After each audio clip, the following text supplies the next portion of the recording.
ഈ അധസ്ഥിതിനൊപ്പം നിന്നിട്ട് ജാതി വ്യവസ്ഥയെ പൊളിച്ചെടുക്കാനായിട്ട് ശ്രമിക്കുകയാണ് ചെയ്യുന്നത്. അതുകൊണ്ടാണ് അദ്ദേഹത്തിൻ്റെ ഏറ്റവും മഹത്തായിട്ടുള്ള ഒരു സെൻറ്റൻസ് എന്ന് പറയുന്നത്, മതമേതായാലും മനുഷ്യൻ നന്നായാൽ മതി എന്ന് പറയുന്നത്. മതത്തിനൊരു പ്രസക്തിയില്ല എന്നുള്ളതാണ് പറയുന്നത്. അതിന് വലിയൊരു ആശയം കൂടിയുണ്ട്. കാരണം അദ്ദേഹം ഒരു അദ്വൈതവാദിയായിരുന്നു.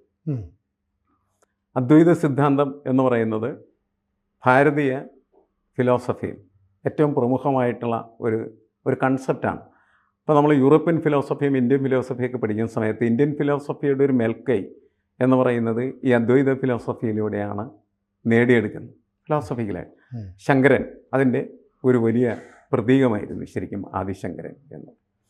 അപ്പോൾ ശങ്കരൻ മുന്നോട്ട് വെച്ച അദ്വൈതം തന്നെയാണ് ശ്രീനാരായണ ഗുരുവും ഫോളോ ചെയ്തത്.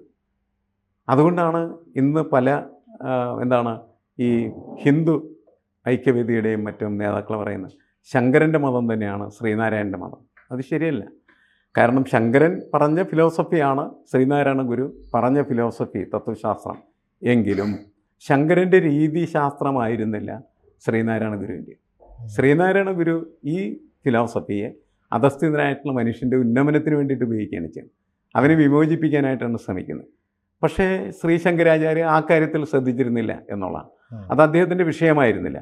അതുകൊണ്ടാണ് പണ്ഡിറ്റ് കറുപ്പൻ എന്ന് പറയുന്ന ഒരു പ്രമുഖനായിട്ടുള്ള നേതാവ്, നമ്മൾ അയ്യങ്കാളിയും പണ്ഡിറ്റ് കറുപ്പനെയും ശ്രീനാരായണ ഗുരുവിനൊക്കെ ഒരേപോലെ വെച്ചിട്ടാണ് നമ്മളെ നവോത്ഥാന ചർച്ചകളൊക്കെ കാണുന്നത്. അപ്പോൾ അദ്ദേഹത്തിൻ്റെ ഒരു പുസ്തകത്തിനകത്ത് അദ്ദേഹം ചോദിക്കുന്ന ഒരു പ്രധാനപ്പെട്ട ചോദ്യം എന്ന് പറയുന്നത് ശ്രീശങ്കരനോടാണ് ചോദിക്കുന്നത്. അതായത്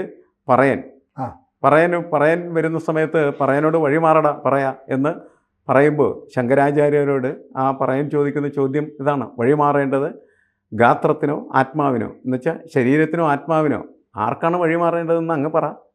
ആത്മാവെല്ലാം ഒന്നാണല്ലോ, അതിന് പിന്നെ വഴിമാറേണ്ട കാര്യമില്ല. ശരീരത്തിനാണ് വഴിമാറേണ്ടത് എന്ന് പറഞ്ഞാൽ പിന്നെ അവിടെ ദ്വൈത്യമായി, ദ്വൈത്യമായി മാറുകയാണ് ചെയ്യുന്നത്. അങ്ങനെ വലിയ വെല്ലുവിളിയാണ് പണ്ഡിറ്റ് കറുപ്പൻ യഥാർത്ഥത്തിൽ അദ്ദേഹത്തിൻ്റെ ജാതിക്കുമ്മി എന്ന് പറയുന്നതായിട്ടുള്ള ആ പുസ്തകത്തിലൂടെ പ്രകടമാക്കിയത്. അതൊക്കെ എന്താ ചർച്ച ചെയ്യാത്തത്? വെറുതെ ഇവിടെ വന്നിട്ട് ഈ ശിവഗിരിയിൽ പ്രസംഗിക്കാനായിട്ട് ഇവനൊക്കെ അവസരം കൊടുത്തത്, അവൻ ഒന്ന് മുഖ്യമന്ത്രി ആയതിൻ്റെ പേരിൽ, ഒരാൾ പ്രതിപക്ഷ നേതാവിൻ്റെ പേരിൽ, ഒരാൾ കോൺഗ്രസിൻ്റെ നേതാവിൻ്റെ പേരിൽ, ഒരാൾ മുൻ കേന്ദ്രമന്ത്രി BJPയുടെ നേതാവെന്ന്. അല്ലെങ്കിൽ ഇവർക്കൊക്കെ ഇവിടെ കയറിയിരിക്കാനേ എവിടെ ഇടം കിട്ടുക? കൂടുതൽ വാർത്തകളും വിശേഷങ്ങളും നിങ്ങളിലേക്ക് എത്താൻ ABC മലയാളം സബ്സ്ക്രൈബ് ചെയ്യുക, ബെൽ ബട്ടണും അമർത്തുക.